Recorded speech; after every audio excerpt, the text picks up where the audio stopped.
Alright, hello, good afternoon everyone from Bolivia. Kamusta na po kayong lahat? Sana kayo ay nasa mabuting kalagayan ngayon. Time check, it's already 3:45. Okay, so kararating ko lang. Hindi kararating pala. Kanina pa akong mga alas 3:10, mga 3:10. Dumating dito. So mga 30 minutes, higa-higa muna ako, nag-scroll muna ako. So, hinatid ko na yung anak ko sa school. Kumain kami sa labas. Today nga pala is August 28. Okay, so hapon na.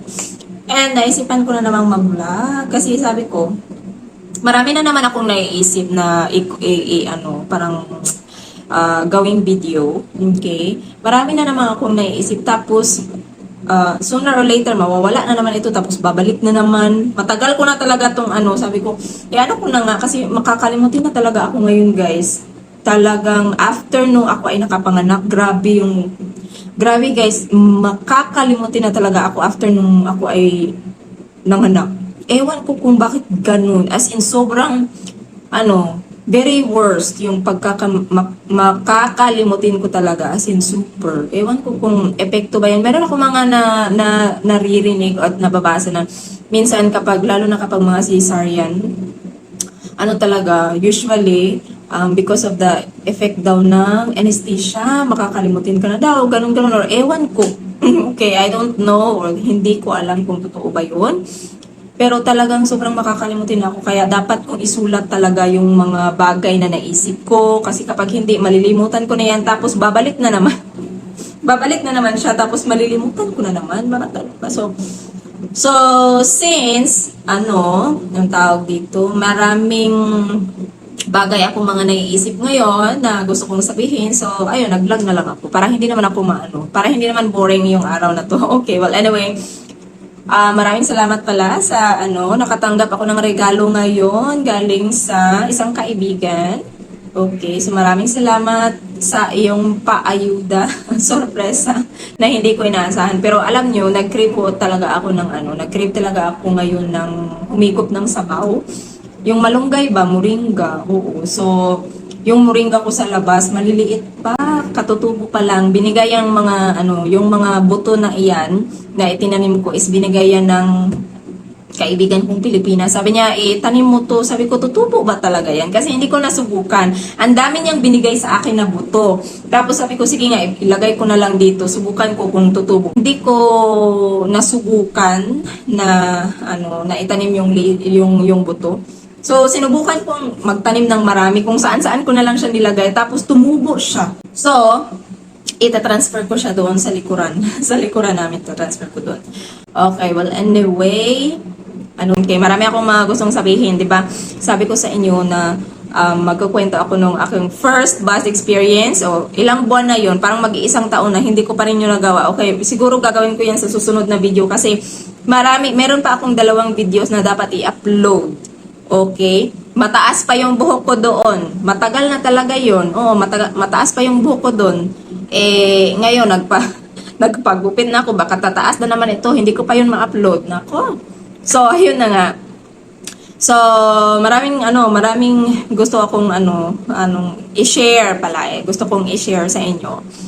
Para lang naman mabawasan yung boredom natin dito sa bahay. Kasi nasa bahay lang talaga tayo. Wala talaga tayong magagawa. Yung aking routine everyday talaga is bahay, eskwela, bahay, eskwela, bahay, eskwela. Ganun lang. Wala na talagang iba pa. So, anyway, di ba na-share ko na to, meron akong video na ito, parang culture shock dito sa Bolivia. Siguro part 1 yun. Okay, part 1. So, ito is part 2. Okay, culture shock dito sa Bolivia nung pagkadating ko dito. Okay, so unang-una, para din ito sa mga nagbabalak na pumunta dito at manirahan dito, lalo na sa mga Pilipina, 'di ba? Merong mga Pilipina nagme-message sa akin na mayroon silang mga Bolivianong mga boyfriend. And then they were planning to come here. Okay, so dapat yung malaman tong mga bagay na ito para hindi naman kayo mabigla, Okay, so una, hindi mahilig sila mag-imbita. Okay, ibig kong sabihin, hindi sila mahilig mag-imbita kapag for example, may kapitbahay na pumunta sa bahay nyo. For example, nag-uusap kayo, kapitbahay, pumunta sa bahay nyo, tapos kumakain kayo. For example, dinner or breakfast ba? Hindi yan sila mahilig mag-imbita, guys, na, uy, kain tayo. Parang, kumbaga, sa atin, sa Pilipinas, ginagawa natin yan sa mga kapitbahay natin, kahit sa mga hindi natin kakilala, as a respect ba? Para sa taong yon, kung kumain man siya o hindi. Okay, so, dito, hindi ho yan uso. Okay, so I remember, nung kami ay nakatira pa doon sa bahay ng biyanan ko, di ba nga sabi ko sa inyo, yung bahay ng biyanan ko is ginawa niyang, yung sa harap is parang ginawa niyang yung tindahan. Gumawa siya ng tindahan para may may income din siya. So, yung kusina niya at yung living room na doon din kami kumakain, is ginawa niya yung parang may mga estante para sa tinda niya. Yung mga bumibili ng mga kapitbahay doon sa subdivision, di ba nga nasa loob siya ng subdivision. So, walang ibang nagtitinda doon kundi siya lang. Now, syempre dahil open yung bahay niya, so minsan pumapasok yung bumibili talaga doon sa living room. Okay. So, there was a time na kumakain kami ng lunch. Okay, kumakain kami ng lunch. Tapos, may bumiling bata. May bumiling bata. At saka may adult din. Oo. So, yung bata palaging tumitingin sa amin. Sabi ko sa asawa ko, imbitahin mo naman. Sabihin mo naman kain ka. Hindi sila ganun, guys. So, kahit nakatingin ka pa, kahit parang ewan ko, hindi ka nila i-invite na, oh, kain tayo, o halika, tikman mo to, yung parang ganun. Hindi sila ganun. Okay, hindi sila ganun dito. Noong una, parang nawiwerduhan ako. Sabi ko, hindi kayo mag-i-invite. Yung parang gano'n. Kahit na kumakain kayo tapos may mga taon sa labas sa bahay nyo na kakilala nyo naman siguro pero hindi nyo kamag-anak ba? Hindi nyo kamag-anak o kapamilya. Hindi talaga yan sila mag-imbita nga, oh, kain kayo or anong gusto nyo or kape kayo. Yung parang gano'n. Hindi. Yun yung napansin ko ha, baka may magsabi naman dito na, uy, hindi naman ganun. Okay, ganyan yung pamilya ng asawa ko. And which is, yun din naman yung yun yung napapansin ko naman talaga. Pero sa pamilya nila, always yan. Okay, kamag-anak nila kapag pumunta sa bahay nyo, talagang unang-una nilang sasabihin is, anong gusto mo? Tubig, soda, anong gusto mong pwede kong i-invite sa'yo? Ganyan yan sila, guys. Basta kamag-anak, kapamilya, kadugo. Oo, pero kung kapitbahay lang, or yung kakilala mo lang, na hindi sila gano'n na, oy, kain tayo, o gano'n, hindi. Hindi gano'n. So, yun yung isa. Okay, isa yun. Pangalawa, yung lunch nila dito is very late na. Okay, very late na. Nasa 1:30 yung kadalasang lunch nila dito. Or 2. Kapag weekend, usually nasa mga 2:00 na yan. Okay. Kapag mga normal days, mga weekdays, mga 1:30 or mga ganun. Maximum of mga 1:30 sa hapon. So, nung pagkadating ko dito, guys, grabe, nanginginig ako sa gutom. Kasi hindi ako sanay. Okay?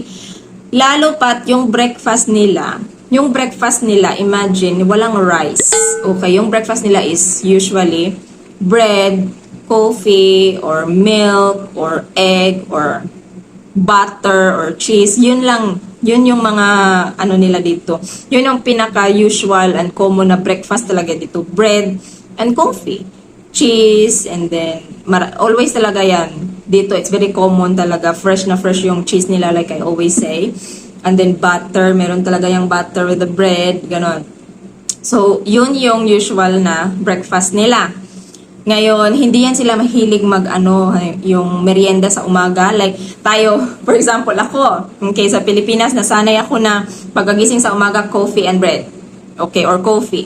Tapos, linis-linis ng kaunti, linis-linis sa labas ng bahay, tapos 9:00 or 8:00 or 9:00, eat for breakfast. Yung parang ganon. Yun yung rice. Yung heavy meal na. Ngayon, pagka 10:00, mag-snack-snack. Snack, kasi nasanay mag-snack or bread or coffee. Tapos, alas 11 or alas 12, mag-lunch na naman. Dito, hindi ganon. Dito, isahan lang talaga. Yung kain dito is breakfast lang. Okay, wala lang snack pa, guys. Oo. Depende sa inyo. Depende din sa pamilya na mapapasuka or maaanuhan mo, no? So, sa kanila, dun sa pamilya, nitong aking Diyosawa is hindi common. In the afternoon, sa hapon, oo, may merienda sila. Pero usually sa morning, hindi. Yung breakfast nila talagang todo na yon. Marami talaga silang kumain ng bread.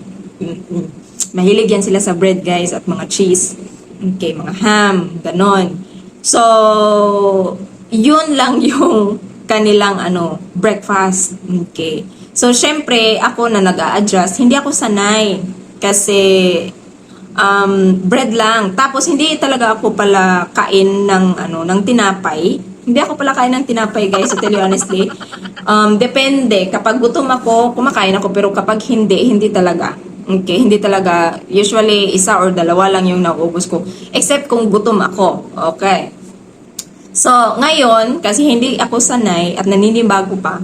So, grabe nanginginig. Sabi ko, uy, hindi pa ba tayo kakain? Sobrang gutom na talaga ako. Alam mo grabe, yung pagkagutom ko na parang hindi ko nang ningunguya. Hindi ko na ningunguya yung pagkain. Parang kinakain ko na lang agad-agad kapag pumasok sa bibig. Parang tulo na diretsyo ba? Swallow na agad. Wala nang usap-usap. Yung parang gano'n.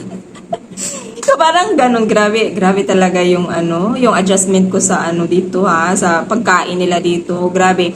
Tapos nanginginig talaga ako, hindi ko talaga kaya. So, sinabihan ko yung asawa ko, sabi ko, please, wag mo namang sobrahan sa baka pwede tayong mag-lunch ng maaga-aga. So, grabe. So, usually, nagbe-breakfast ako dito na sa mga alas 9. Alas 10 kasi alam ko naman na 1:30 matagal man ang breakfast, guys. Hindi ko talaga matiis.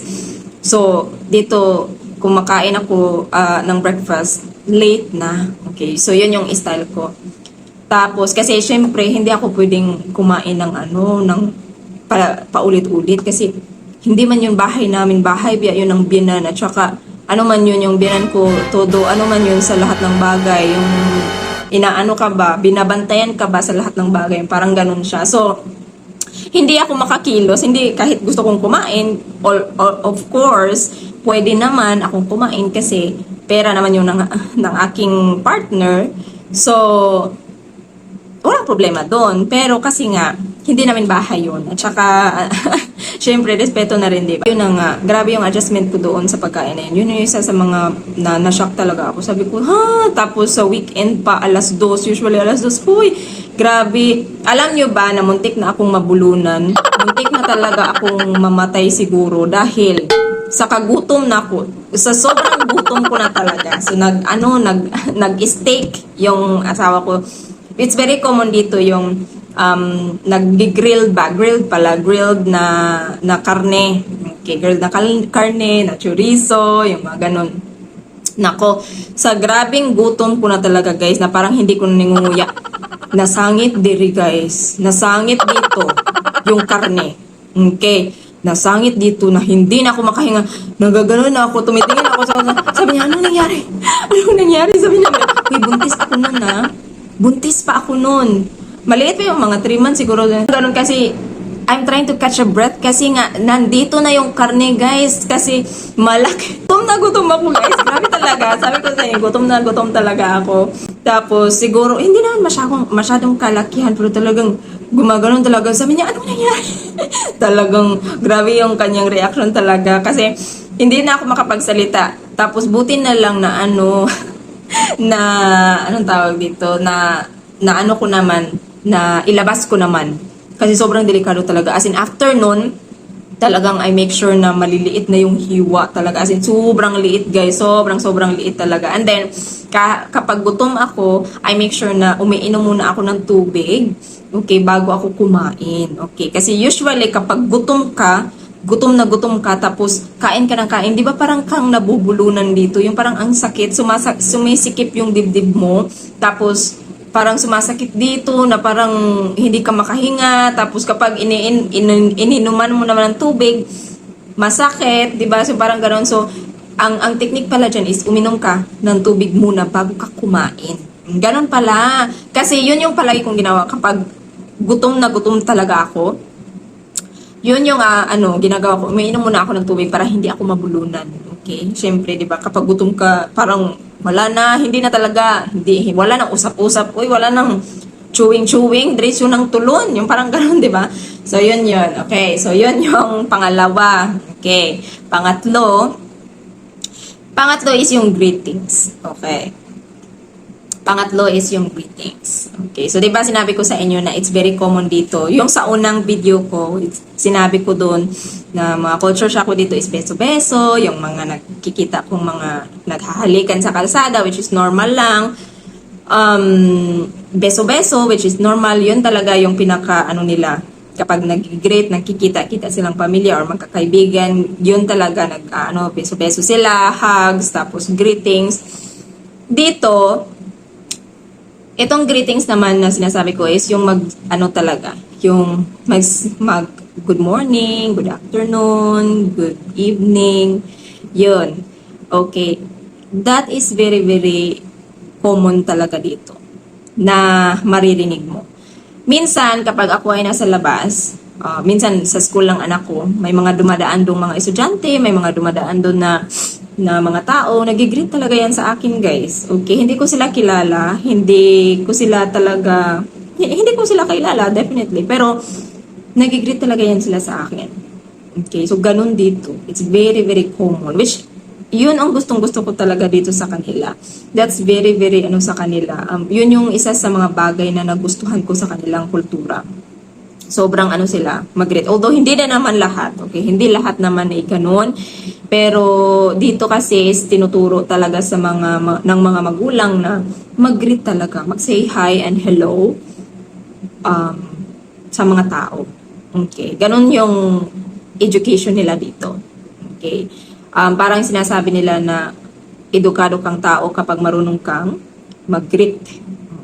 Hi, hello, kung marunong kang makisama, kung marunong kang magtrato ng ibang tao, ganun yun.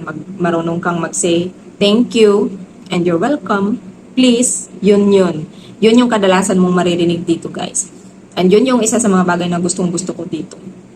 Okay? Kahit sa mga buses, to tell you honestly, ito yung napansin ko, yung mga matatanda, lalo na yung mga matatanda, age 50 to 60 and above, yun yung, or 40 to 50, 60 above, yun yung mga kadalasang nakikita ko, naririnig ko na nagigreet sa mga bus drivers, ha.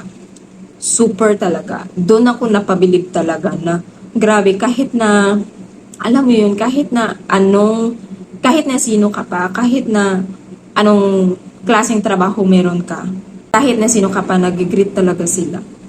Okay. Yun talaga yung na-appreciate ko sa mga tao dito. Hindi naman kasi lahat educated, no? Pero usually talaga sa mga napapansin ko is yung mga matatanda talaga, usually is very mga polite. Okay. Mga polite, mga mababait sila.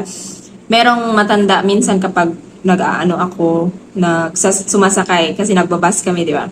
Kapag sumasakay ako ng bus, merong matanda na mag-stand up talaga sila, tapos dito ka senyora, umupo ka dito, kahit na grabing siksikan yung bus, guys. Siksikan talaga yung bus na parang hindi ka na talaga makagalaw, pinapaupo ka talaga, dito ka kasi meron kang bata. Lalo na kapag buntis ka, meron kang anak, pinapaupo ka nila talaga. Lalo na yung mga matatanda talaga. To tell you honestly, it's true. Okay, hindi ko makakalimutan yung mga matatanda na nakikita ko na talagang nagigreet talaga pagka talaga sa kanila, buenas tardes, nag-greet talaga sa mga bus drivers. Yun yung kagandahan, 'di ba? Yung parang kahit na sino ka pa, kahit na ano pang klaseng trabaho meron ka,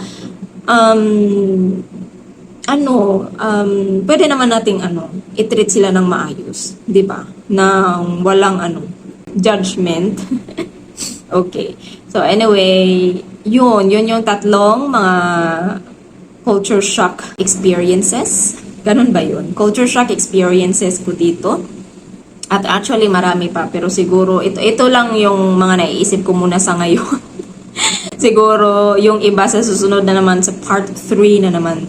Okay, so siguro gagawa na talaga ako ng video ng ano no, ng aking bus experience. Gawin ko na lang yun sa susunod ha, sa susunod na videos. Ma-upload ko lang yung 2 videos na meron ako, tapos ito, tapos gawa na ako ng ano. Slowly lang tayo ha, kasi medyo busy ako sa aking anak. Okay, ano nga bang pinagkakaabalahan ko ngayon? Wala ko akong ibang pinagkakaabalahan ngayon kasi yung trabaho ko is only in the morning, to tell you honestly.